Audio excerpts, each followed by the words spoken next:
2014 में Narendra Modi prime minister बने थे। उस टाइम पे जो एनवायरनमेंट था वो हॉनेस्टली काफी अलग था। उनकी पार्टी ने 282 सीट जीते और उनका अप्रूवल रेटिंग भी अराउंड 78 के आसपास बताया जाता था। लोग उनकी रैलीज में सिर्फ सुनने नहीं जाते थे, फील करते थे। लोग बहुत ही इमोशनल हो जाते थे।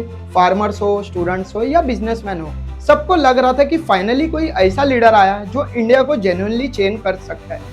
लेकिन आज आप अगर देखो तो पिक्चर थोड़ी डिफरेंट लगती है। अप्रूवल रेटिंग गिर के अराउंड 57% के पास आ चुकी है और सोशल मीडिया का मूड भी काफी चेंज हो गया है। पहले थैंक यू मोदी ट्रेंड होता था, आज कई बार रिजाइन मोदी जैसा हैशटैग दिख जाता है। तो ऑब्वियस सा सवाल है, क्या लोगों का ट्रस्ट कम हो रहा है, और अगर हो रहा है तो क्यों? चलिए इसको थोड़ा कामली स्टेप बाय स्टेप समझते हैं, सिर्फ फैक्ट्स और ग्राउंड रियलिटी के बेसिस पर। 2014 के इलेक्शन कैंपेन में काफी स्ट्रॉन्ग प्रॉमिस किए गए थे, जैसे हर साल 2 करोड़ जॉब्स, ब्लैक मनी वापस लाना, 15 लाख हर अकाउंट में आना, इन्फ्लेशन कंट्रोल करना, फार्मर्स की इनकम डबल करना, और सबसे पॉपुलर लाइन थी अच्छे दिन आने वाले। अब 10 साल बाद नेचुरली लोग कंपेयर करते हैं, क्या ये सब चीजें एक्चुअली हुई? सबसे पहले जॉब्स की बात करते हैं। डेटा के अकॉर्डिंग 2018 तक इंडिया का अनएम्प्लॉयमेंट लेवल 45 साल के हाईएस्ट पॉइंट तक पहुंच गया है। अब ये सिर्फ स्टैटिस्टिक नहीं है, बहुत सारे लोग जॉब ढूंढ रहे हैं, लेकिन उनको वो जॉब नहीं मिल रही है जो उनकी क्वालिफिकेशन के हिसाब से हो। आपने भी नोटिस किया होगा, काफी इंजीनियर्स डिलीवरी जॉब्स कर रहे हैं, ग्रेजुएट्स ऐसे जॉब में जहां उनकी डिग्री यूज ही नहीं हो रही है। इंडिया स्किल रिपोर्ट के हिसाब से अराउंड 42% ग्रेजुएट्स ऐसे जॉब कर रहे हैं जिनके लिए उनकी डिग्री रिक्वायर्ड ही नहीं है। मतलब प्रॉब्लम सिर्फ अनएम्प्लॉयमेंट में नहीं है, अनडिप्लॉयमेंट में भी है। फिर आता है 15 लाख वाली बात। इलेक्शन के बाद अमित शाह ने इसे जुमला कह दिया। अब एक कॉमन वोटर के पॉइंट से सोचो, अगर कोई चीज सीरियस प्रॉमिस ही नहीं थी तो उनको इतना हाईलाइट क्यों किया गया? और यहीं पे ट्रस्ट क्रैक होना स्टार्ट हो जाता है। फिर आता है डिमोनेटाइजेशन, जो शायद रिसेंट हिस्ट्री का सबसे बड़ा इकोनॉमिक डिसीजन था।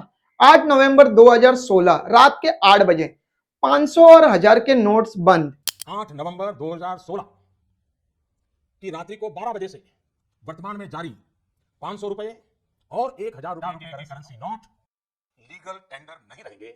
एक ही रात में इंडिया का 86% कैश सिस्टम से बाहर हो गया। आइडिया सिंपल था, ब्लैक मनी खत्म करना, करप्शन कंट्रोल करना। लोगों ने भी सपोर्ट किया, लाइन में खड़े रहे, दिक्कतें झेली, क्योंकि उन्हें लग रहा था कि लॉन्ग टर्म में फायदा होगा। लेकिन बाद में आरबीआई का डेटा आया, 99.3% कैश वापस सिस्टम में आ गया। तो फिर ऑब्वियस सा सवाल है, अगर ऑलमोस्ट सारा पैसा वापस आ गया तो ब्लैक मनी गया कहां? और इस प्रोसेस में सबसे ज्यादा इंपैक्ट किस चीज पर पड़ा? डेली वेज वर्कर, छोटे बिजनेसमैन ओनर, फार्मर, जिन्हें कैश पे डिपेंडेंट रहना पड़ता था, उनके लिए वो पीरियड काफी टफ था। उसके बाद जीएसटी आया। हॉनेस्टली जीएसटी का आइडिया गलत नहीं था, इंडिया को एक यूनिफाइड टैक्स सिस्टम चाहिए ही था। लेकिन जब इंप्लीमेंट हुआ तो ग्राउंड पे काफी कंफ्यूजन था। Multiple tax slabs, portal issue, compliance का प्रेशर, स्पेशली छोटे बिजनेस के लिए ये ट्रांजिशन इजी नहीं था। तो यहाँ प्रॉब्लम पॉलिसी से ज्यादा एग्जीक्यूशन में थी। अगर हम रुपये की वैल्यू देखें तो 2014 में 60 रुपए पर डॉलर के आसपास थी, जो धीरे धीरे 90 के करीब पहुंच गया। इसका डायरेक्ट इफेक्ट होता है इंपोर्ट्स पे।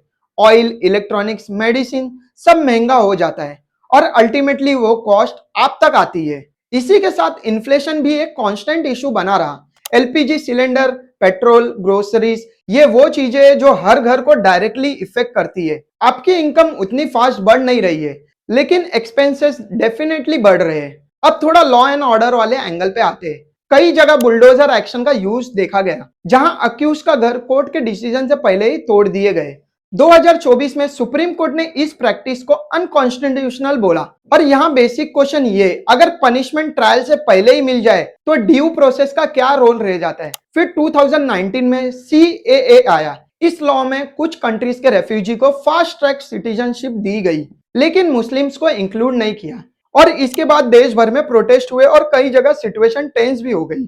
और यहाँ डिबेट सिंपल है, क्या सिटीजनशिप लॉ रिलीजन न्यूट्रल होने चाहिए या नहीं? अब थोड़ा इंस्टीट्यूशन की बात करते हैं, जैसे कि मीडिया, एजेंसी और सिस्टम। प्रेस फ्रीडम रैंकिंग में इंडिया का पोजीशन नीचे गिर गया है और क्रिटिक्स का कहना है कि इंडिपेंडेंट जर्नलिज्म पे प्रेशर बढ़ रहा है। जर्नलिस्ट पे केसेस, रेड, ये सब डिस्कशन का पार्ट रहा है। फिर पेगासस स्पाईवेयर कंट्रोवर्सी भी आई, जहां एलिगेशन थे कि जर्नलिस्ट और अपोजिशन लीडर को टारगेट किया गया। गवर्नमेंट ने इस पर क्लियर कंफर्मेशन या डिनायल नहीं दिया और फिर 2024 में सुप्रीम कोर्ट ने इलेक्टोरल बॉन्ड स्कीम को अनकॉन्स्टिट्यूशनल डिक्लेयर किया, मेनली ट्रांसपेरेंसी कंसर्न की वजह से। और डेटा से यह भी दिखा है कि फंडिंग का सबसे बड़ा हिस्सा रूलिंग पार्टी को गया है। साथ ही ईडी केसेस का भी पैटर्न डिस्कस करते हैं। 2014 के बाद केसेस में काफी इंक्रीज देखा गया और मेजोरिटी केसेस अपोजिशन लीडर के अगेंस्ट थे। और इंटरेस्टिंगली कई केसेस में पॉलिटिकल स्विच के बाद केस स्लो हो जाते हैं। और ये सब कोइंसिडेंस है या एक पैटर्न है, वो आप कैसे देखते हो उस पर डिपेंड करता है। लेकिन हॉनेस्टली आम आदमी के लिए ये सब सेकेंडरी होता है। उसको फर्क पड़ता है डेली लाइफ से। गैस सिलेंडर कितने का है, पेट्रोल कितना महंगा हो गया है, ग्रोसरीज का बिल कितना बढ़ गया है। फ्यूल टैक्सेस से गवर्नमेंट ने काफी रेवेन्यू कलेक्ट किया और इसका इंपैक्ट डायरेक्टली लोगों की पॉकेट पे पड़ता है। एक और इंटरेस्टिंग ट्रेंड है ब्रेन ड्रेन। 2022 में 2 लाख से ज्यादा इंडियंस ने अपनी सिटीजनशिप छोड़ी। इनमें काफी स्किल्ड प्रोफेशनल थे, इंजीनियर्स, डॉक्टर्स, एंटरप्रेन्योर्स। ये भी एक सिग्नल हो सकता है कि लोग अपना फ्यूचर कहां देख रहे हैं। लेकिन अगर हम फेयर रहना चाहते हैं तो पॉजिटिव साइड से भी देखना पड़ेगा। यूपीआई जैसी technology genuinely world class system है। इंफ्रास्ट्रक्चर डेवलपमेंट फास्ट हुई है, जन धन स्कीम ने फाइनेंशियली इंक्लूजन बढ़ाया है, स्वच्छ भारत से सैनिटाइजेशन इंप्रूव हुआ है, स्पेस मिशन ने इंडिया को ग्लोबल लेवल पर स्ट्रॉन्ग पोजीशन दी है। तो clearly picture completely black and white नहीं है। और एंड में बात सिंपल सी है, क्वेश्चन ये नहीं है कि सब कुछ गलत या सब कुछ परफेक्ट है। रियल क्वेश्चन ये है, क्या डेवलपमेंट के साथ अकाउंटेबिलिटी भी आ रही है? क्योंकि डेमोक्रेसी सिर्फ वोट करने का नाम नहीं है। डेमोक्रेसी का मतलब है अवेयर रहना और जरूरत पड़े तो अनकंफर्टेबल क्वेश्चन पूछना। और हॉनेस्टली सबसे बड़ा थ्रेट कोई पॉलिटिशियन नहीं होता है, सबसे बड़ा थ्रेट होता है वो सिटीजन जो धीरे धीरे सवाल पूछना बंद कर देता है। अगर आपको ये वीडियो जेन्युइनली यूजफुल लगा हो तो इसे शेयर करना, स्पेशली उन लोगों के साथ जो एक साइड की इंफॉर्मेशन देखते हैं। और वीडियो अच्छी लगी तो इस वीडियो को लाइक कर लेना और शेयर कर देना अपने उन दोस्तों के साथ, और चैनल को सब्सक्राइब भी कर लेना। मिलते हैं आपसे नए वीडियो में। जय हिंद।